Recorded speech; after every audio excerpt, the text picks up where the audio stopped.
What's going on, guys? Welcome to another episode of Tasty Tuesday on Tasty Loot Gaming, the show where we talk about gaming news. My name's Seth. I'm Chevy. And a quick reminder, make sure to play Beyond Two Souls and Rayman Legends, both offer free on PlayStation Plus. Make sure to play those. Come back at the end of the month for Plus Club. We'll let you know what we thought of those games. Let us know what you thought of those games. And our game of the month is Portal Knights. Make sure to play that. Come back at the end of the month also for Game of the Month. We'll talk about that as well. Also, we have Discord. Make sure to hit the link down below to join that. Talk with us anytime. And we are on iTunes and all other sorts of podcast places. So if you'd like to listen to us instead of watch, do that or do both. But yeah, with that, we have 3 bits of news, kind of small bits of news, but worth talking about for sure. So let's jump into it. Our first bit of news, really brief, but God of War is the fastest selling game on PS4 now. It reached 3.1 million units in 3 days since April 20th. And the game before that it outsold was Uncharted 4, which was at 2.7 million units. Some dude at CNET said that it's scary good and is an incredibly impressive and fully realized experience unmatched by anything he's played in recent memory. I actually kind of agree with him. So what do we think about those numbers? Do we think there's merit to it? Do you think anything's going to hit that or hit past it anytime soon? And yeah, a 3.1 million. That's fucking crazy. Well, first off, yeah, congratulations. I mean, that's amazing. It's hard to think of how crazy these numbers are, because you always hear about like the really ridiculously big titles, like, you know, things that explode like Fortnite and stuff like that. Mm-hmm. This is actually super impressive. I think games are successful at about 500,000. So yeah, big budget games typically they want to get over 1 million though, for sure. But I mean, getting pretty much 1 million sold a day for 3 days straight when the game first came out. I mean, that's crazy success. Oh yeah, big time. And so as far as the number, it's awesome. As far as what I've seen from the little bit I've played and what I've heard from not just you, but just like the internet in general, everybody, it deserves it, which is great. And I think if anyone does have a chance to follow that part, I think it'll be Last of Us 2. But other than that, that's a tall order, I think. Yeah. So, you know, you also got to keep in mind this is on one console, so that's I mean that's insane. Yeah, there's already a shitload of like really great games on PS4, and that's not just me being like a PS4 fanboy. There is just like on Xbox, there's games that have sold big, but so the competition's already stiff. I think God of War, not only the end product is absolutely worth the hype and the sales for sure, 100%. There's a lot of games out there that are worth that hype as well, but they don't hit that number. And I think one of the big things they did well with God of War is the advertising. Last of Us 2, the advertising's minimal. I mean, we've seen one video so far. So if they don't hit it as hard as like God of War did, I don't know if they'd hit numbers like that. And the game's going to be amazing. And it's going to sell really well regardless. But just knowing that this hit, 3.1 million in 3 days when it released, that's insane. And that it beat all their games. Uncharted 4. Uncharted's like the flagship title of Sony at this point, in my opinion, for the PlayStation. And so... and God of War used to be. Mm-hmm. So it's really interesting to see it kind of take that back. And I think it deserves it. So it's awesome. I just, like you were saying, I'm not sure if somebody's going to be able to do it anytime soon.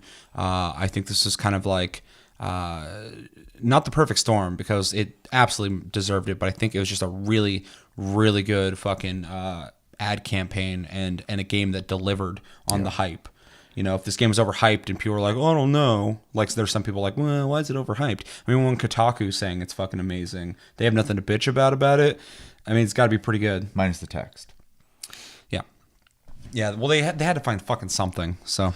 Though I did hear, talking about Egan Paul, today he told me that on 1080p displays, the text is all weird, because I guess it's designed for 4K. That makes sense, because I think when one of the Dead Risings came out, he brought that I think up it's with too, 360, did he? Mm-hmm. Yeah, that you couldn't read it. Yep. So, but it's funny because the articles I was reading was saying on 4K it wasn't working. That makes complete sense. Yeah. Because I kept telling people, I was like, I played it on not 4K, on 4K. Both were fine. But and me and you sit really close when we play games too. It's not that though. Well, he was saying because he sits about 8 feet away. Yeah. He says he actually has to get up to read things. Yeah. So Yeah, but I think it's a TV thing though too, just because like I said, I've played it on 1080p, played it on 4K. I could see it just fine on both, but there's enough people complaining that it's deservedly it deserves to be complained about. Complaining about that, but yeah, I believe they fixed that, didn't they? they did a partial fix. They have more another fix coming out. Yeah, So. but that's interesting to know now that it is a similar problem that what I've seen before. Because when they're saying the 4K thing, like I saw not one fucking person on Twitter saying like, oh, my 4K. Everybody's like, it works fine on my 4K. Makes sense. It's for a bigger resolution. So if you cramp that down to a smaller resolution, it's gonna shrink the fucking the letters. So. Yeah, but yeah, like you said, congratulations on the success. That's fucking awesome. PlayStation fucking just kills it with these single player experiences. Those assholes, I don't know who they are, who said the single player games are dead. Looks like it with 3.1 million sold. I think the same people who said that tried to fucking sell Battlefront 2 to people. Maybe they're a bit out of touch. I'm not sure. But yeah, anything else you want to say on that? No, I mean, and like you, just kind of a follow up on what you had just said, not only, is it awesome for them or whatever, but you guys worked your butt off for it. You deserve it. So. Oh yeah. Let us know in the comments what do you think about these numbers. Do you think the game deserves it? Have you played it? What do you think of it? Please, no spoilers. And, do you think a game's going to beat it anytime soon on this console cycle or the next? Let me know everything you're thinking about when it comes to God of War's sales numbers and PlayStation sales numbers in general. Next bit of news. So Bandai Namco is rolling out an update as of tomorrow, Wednesday the 9th, for Dragonball FighterZ, alongside balance changes, bug fixes, and the new characters that are coming out for it. They are releasing a new mode, and that mode is actually going to be a co-op mode where 3 players can play together against, as they kind of word it, as fearsome bosses. So what do we think about them? First off, still, making sure to roll out new features for the game, but how does the feature sound to you? I don't know a whole lot about the features. It just says like a variety of gameplay improvements, playing training mode fixes, stuff like that. So I mean, that's all good stuff. The big thing here, obviously, is the co-op, and I almost feel like somebody from Bandai Namco, that's the people who make it, right? They had to have watched a prior episode of our show where I asked Chevy, have you ever played that game, or you've been playing that game? Because he bought it and he stopped playing it, and he said he's not really into online fighting, and the game kind of has a strong push towards that. So I feel like they watched that episode, that exact episode, and they went, you know what? We don't like that Chevy feels slightly alienated. He bought the game. He deserves something to do with his friends in a cooperative manner. So they made this mode. I think it's awesome. It actually makes me want to try it. We should play it sometime. If it's 3-player, that's got to be online, right? I would think so, though. I Hopefully know you'd be able the to do- system can handle multiple controllers too. So Oh yeah, I local guess would be cool, but I wouldn't expect that. Just because a lot of people just kind of online's easier. I'm fucking stupid. Maybe it's because I got that Super Nintendo Classic, and I'm back in the old days where it just has 2 controllers, and I'm like, oh, games can only have 2 controllers, but I forgot they're wireless. So, I mean, you can hook up like 4 of them easily. Yeah. So yeah, that'd be kind of cool. But yeah, I want to try. I think it'd be fun to do that. Hopefully it's not super limited. I mean, if they add it at all, it's cool. It's an extra thing. But hopefully it'd be cool if you just play the fucking the game like that too. Because then like maybe like when you're out, you're fighting and you're almost dead, wherever, you can tag out. I can come in, and whatever the system is in that game, maybe it's like Marvel's Capcom where your health might come up a little bit. Yeah. Maybe there can be a strategy there. Maybe I'm really good at this guy, you're really good at that guy, and we can switch out. That'd be a cool system. The boss thing sounds kind of cool too, because it kind of adds like an extra challenge, I guess. But I think it's awesome. I know that, and obviously by the time this airs, this could change, but they said more details coming soon, and with it coming out in a day tomorrow, those details need to probably come out today as of airing, I would imagine. I would also like to see that where it's just a ridiculously like a lot of hit points, makes you, forces you to have to switch through. Kind of feel like an episode of Dragon Ball Z when they're fighting a boss. Well, and the thing, it immediately reminded me of is I miss playing like we used to do co-op with Dead or Alive, the early Dead or Alives, where you could like switch in and out with another person and heal up while that was happening. And also Guilty Gear Double Cross was like that too, where it had not necessarily that mode, but it had like a challenge mode, right, which was more like single player focused and stuff like that, and it gave something else to do. And I hope they keep adding just a variety of things to grab as many types of people as they can, because that's one thing I think fighting games are missing most of the time is just more stuff to do. I understand the core of it is the competitive, it needs to be a fighting game, me versus you thing, and that needs to be solid. I get that, but I also like one of my favorite modes, like I said, was in Guilty Gear Double Cross, was that 50 challenges. So you play a specific character with a certain thing happening to them versus another character with a certain thing happening to them, and you try to figure out how to win. So yeah, and stuff like that I think is neat. And then yeah, co-op is always a plus. We say that a million times. My favorite fighting games have always been ones that have like a lot of content to them, things to unlock, reasons to stay there. Because obviously, I mean, like the purists are there for the fight. They're there for the fucking fighting people and being the winner and blah blah blah blah and getting better at the game. And that's awesome. Like 100% behind you on that. I'm not as much like that as I used to be, but I still very much like the idea of playing a fighting game, doing well, but then like accruing like a currency or like unlocking things like Soul Calibur, Mortal Kombat. I think those are some of the best examples out there. Tekken's pretty good about it too. So yeah, I agree. Fighting games, and they've gotten way better, but fighting games, kind of like racing games and sports games, are genres from the past that have stayed the same for a long time, without the same evolution as like a first-person shooter or like RPGs nowadays.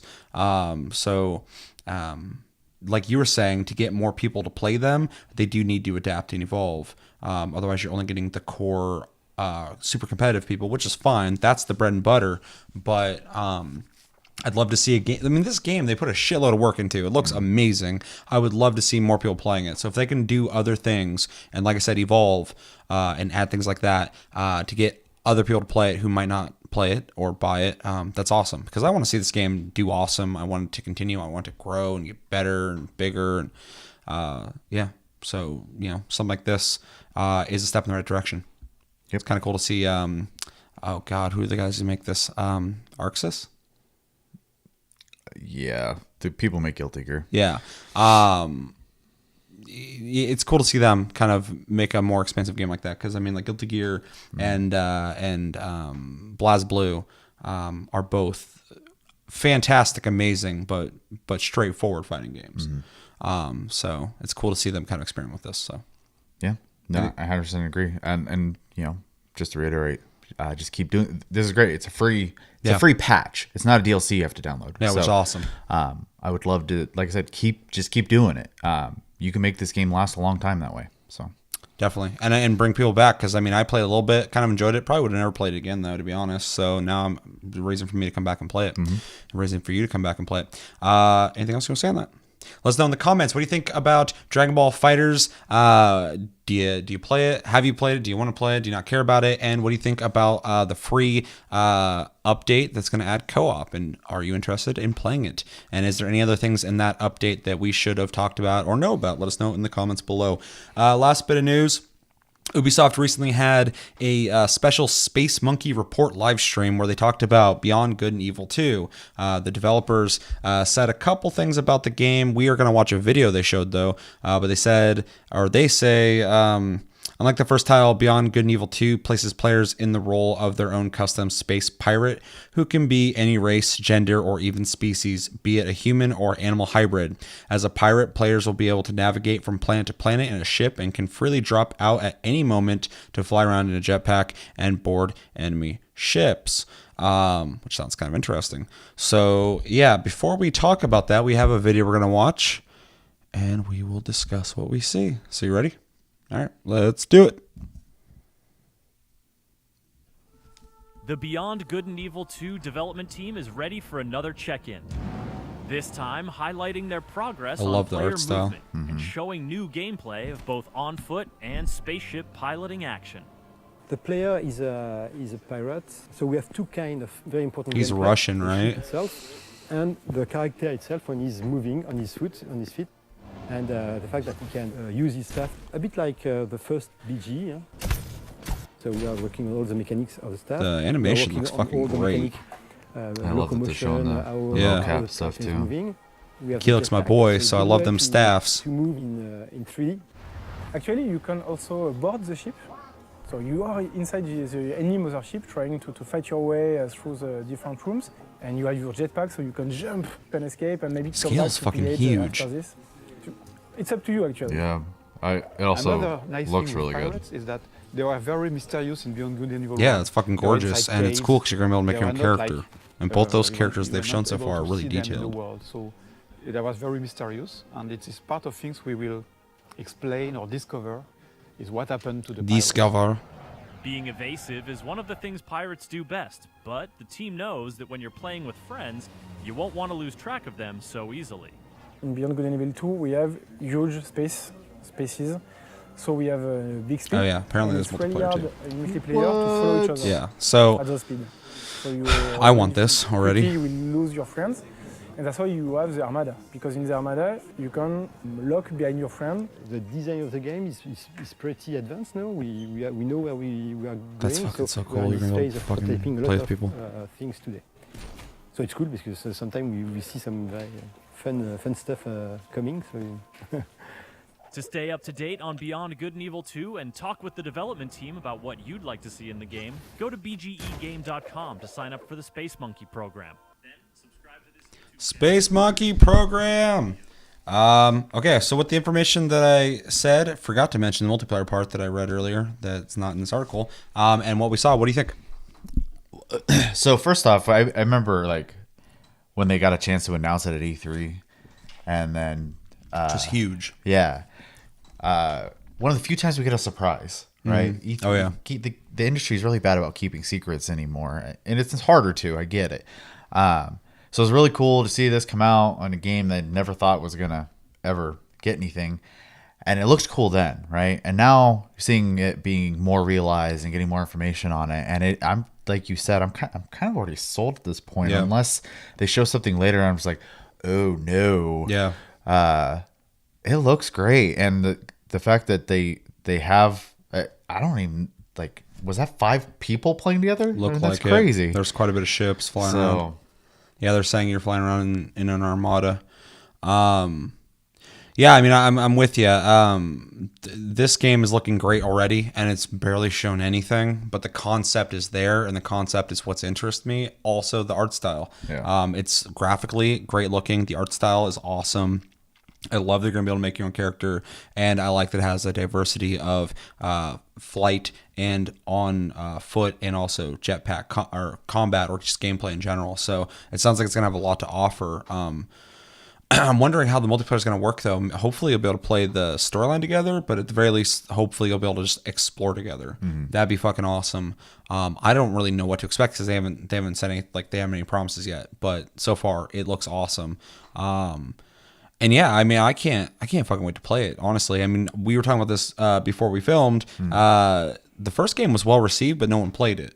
Anyone I talked to loved it. So I kind of want to go back and play it because, I mean, this game's got me so hyped that I feel like I should probably know what I'm getting into. This is apparently a prequel before the first game. The main character from the first game will be a baby in this. I don't know if they're going to be in the game or not, but they would be of that age. So I feel like I should probably know what I'm getting into because, yeah, people like the first one a lot. So it was also really cool at the E3 thing where the guy came out and he was like crying or whatever because, like, this is like his passion project. He never thought he'd get a chance to make a sequel. Yeah, for sure. So that's awesome.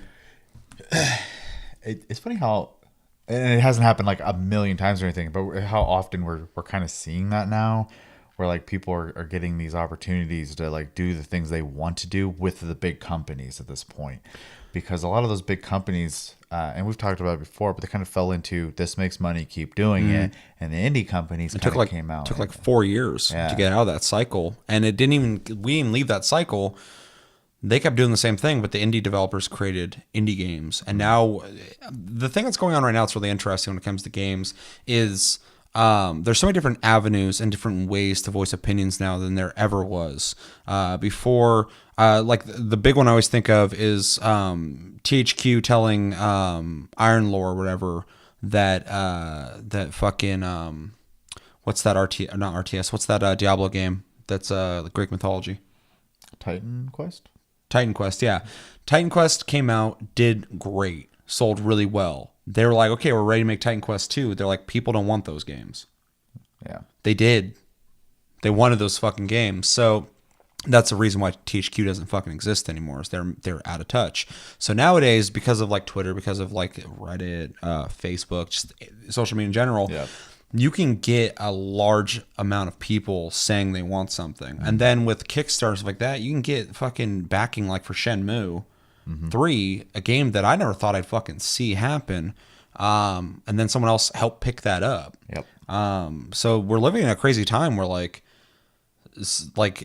a game that you never thought was going to get a sequel possibly could get a sequel if the idea is good enough and if you can get enough people backing it. I mean, anybody can be like, we're going to make that sequel you guys wanted, and people can look at them and see what they're doing and be like, that doesn't look that great. That's not what I wanted. Yeah. Or they see that something, you know, is really good coming out of something that we have the opportunity to finally fucking make it and we can get it. And it's just now starting to happen, so we'll see how it works out. But I have a good feeling about this game. I have a good feeling about Shenmue 3.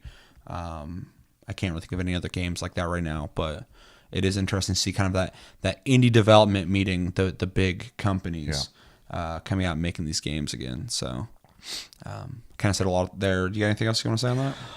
I mean, no, not really. It just happy to see something more in this game, and obviously hopefully they're holding back because E3 coming around the corner. I'd love to see like something actually like, that would be probably show stealer if they do show it. So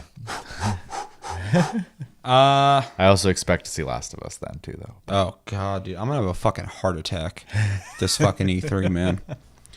I'm already pumped. Let us know in the comments, what do you think about Beyond Good and Evil 2? What do you think about the multiplayer? Is there something we don't know about that we should know? Let us know. What do you think about the gameplay? Everything that we watched. Let me know what you think about the original God of War. Beyond Good and Evil. Did you play it? Is it great? That's all I've ever heard from people who play it, but nobody actually played it, it seems. And that's going to do it for this episode of Tasty Tuesday and Tasty Loot Gaming. As always, thank you for watching. Make sure to like and subscribe if you enjoy this episode. Make sure to check out our other episodes. Check us out on Tumblr, Twitter, and Facebook at Tasty Loot Gaming. Check out my streams on Twitch at Tasty Senpai, all one word. Make sure to hit the notification button to make sure you know when I go live. I've been streaming again, so make sure to check that out. Check out our Discord, link down below. Also check us out on iTunes and all other podcast stuff to listen to us. And yeah, my name's Seth. And I'm Chevy. Until next episode, which will be Friday most likely for Tastecast, episode 62, I believe, which is crazy. Have a good week, guys, and take it easy.